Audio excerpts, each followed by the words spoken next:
हमारा जो दिल है ना वो भी एक रिदम में धड़कता है, धक धक धक धक धक धक।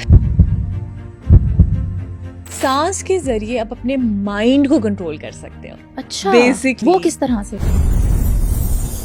अगर आप कभी जिक्र की महफिल पे गए हो, वो आपको ब्रेथ वर्क कराते हैं, अल्लाह अंदर हूँ बाहर में। जब गुस्सा आता है सांस तेज हो जाता है।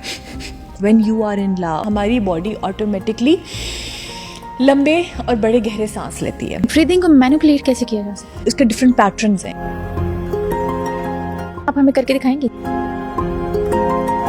कैसा फील कर रहे हो? बहुत अच्छा, बहुत रिलैक्स। स्पिरिचुअलिटी या एनर्जी लेवल इस वक्त पूरी दुनिया का 270 है, तो आपका 500 है ना? जब आप 500 के ऊपर आ जाते हो, यू फील एक जॉय। आपने 500 लेवल कैसे अचीव किया? अगर टीचर ने ब्लैक बोर्ड को साफ किए बगैर उस पर लिखना शुरू कर दिया तो किसी के पल्ले कुछ नहीं पड़ेगा। इसी तरह माइंड भी एक ब्लैक बोर्ड की तरह, उसको साफ करना जरूरी है। ये जो वहम हमें आते हैं, इनका कोई शील्ड या ब्लॉकर है?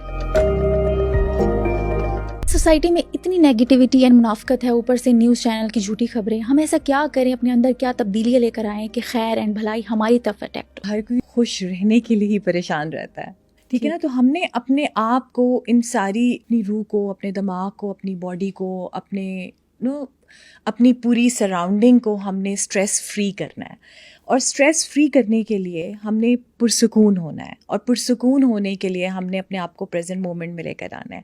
और अपने आप को प्रेजेंट मोमेंट में लाने के लिए हम लोगों ने अपनी सांस के ऊपर फोकस करना है, क्योंकि जब हम सांस के ऊपर फोकस करते हैं तो हम अपने आप को प्रेजेंट मोमेंट में लेकर आ सकते हैं। एक तो सांस ये है ना कि हम जो सांस ले रहे हैं, जाहिर बात है जिंदा रहने के लिए सांस लेना जरूरी है, सबको पता है। हाँ जी। लेकिन इस सांस के जरिए आप अपनी बहुत सी चीजों को कंट्रोल कर सकते हो। सांस के जरिए आप अपने माइंड को कंट्रोल कर सकते हो। अच्छा, बेसिकली वो किस तरह से? क्योंकि देखो, हमारे सारे जो इमोशंस हैं वो हमारे सांस के साथ जुड़े हुए हैं। जैसे गुस्से की बात है, जब हमें जब गुस्सा आता है तो हमारा सांस तेज हो जाता है, राइट? इसी तरह जब हम लोग परेशान होते हैं तो हमारा सांस डिफरेंट हो जाता है, हमें नहीं पता।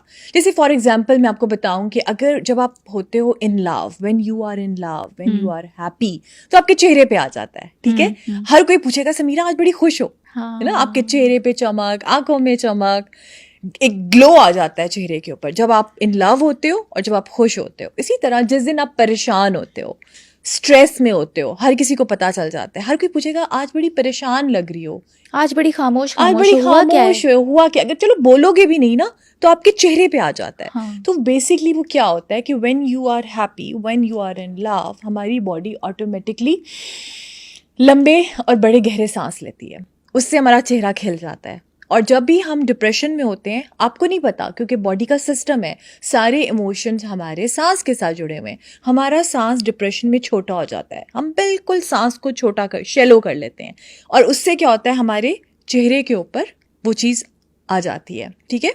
यानी कि हमारे सारे इमोशंस हमारे सांस के साथ जुड़े हैं। मतलब सांस का भी कोई रिदम होता है? सांस का ऑफ कोर्स रिदम होता है। देखो, नेचर का एक रिदम है, सूरज अपने टाइम पे निकलता है, गरूब होता है, ठीक है?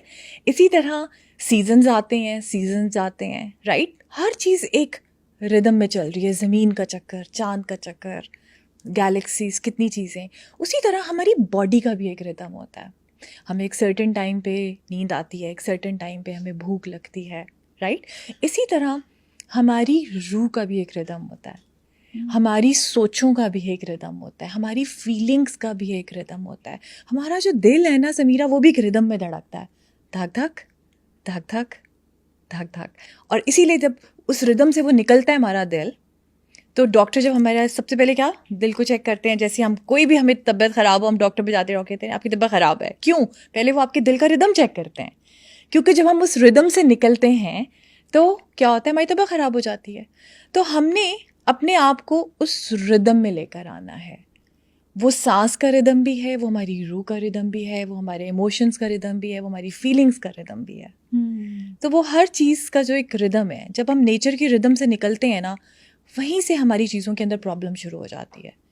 क्योंकि नेचर जो है, हमारे डीएनए के अंदर नेचर से कनेक्ट करना है, और हम लोग नेचर से बहुत दूर हो गए हैं।